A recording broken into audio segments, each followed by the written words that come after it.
We need to talk, the leader said, his tone cautious but firm. Jack raised an eyebrow, crossing his arms. Talk. The leader hesitated, glancing back at his group. Look, we got off on the wrong foot, he said. What happened the other day, it wasn't supposed to go like that. Jack didn't respond, his silence forcing the man to continue. We're not bad people, the leader went on. We've just been through some stuff. And sometimes it comes out the wrong way. Jack's gaze softened slightly, though he kept his guard up. What kind of stuff? The leader hesitated again, then sighed.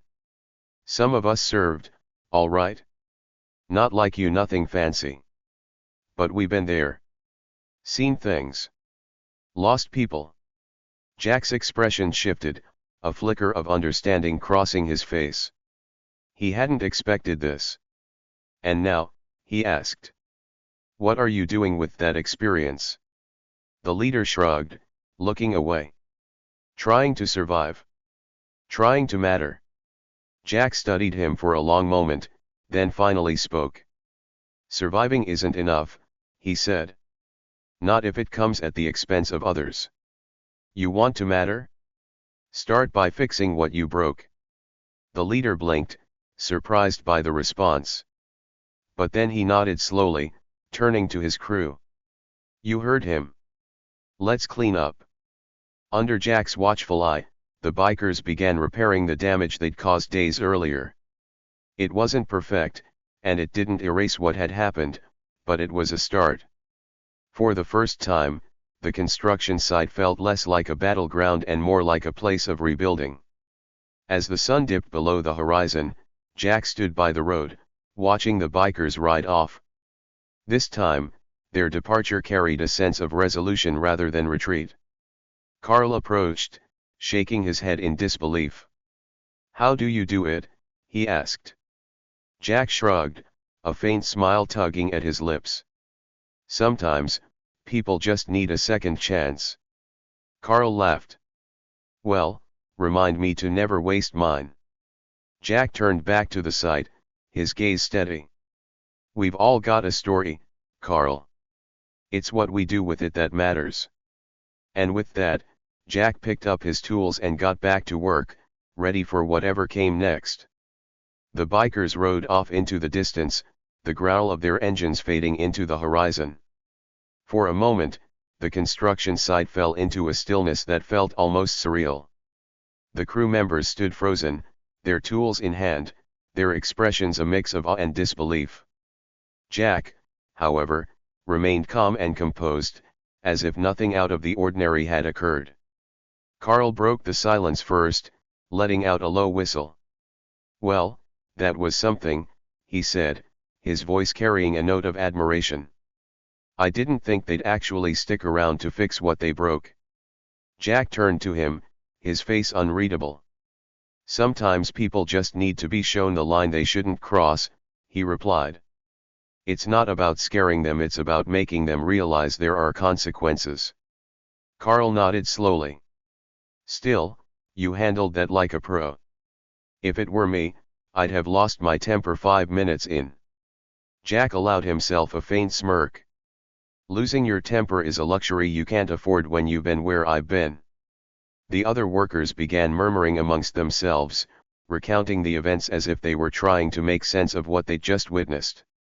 One of them, a younger guy named Dave, finally mustered the courage to approach Jack. Mr. Reynolds, he began hesitantly, you've been here for years, and none of us knew, well, any of this about you. You're like some kind of action hero. Jack shook his head.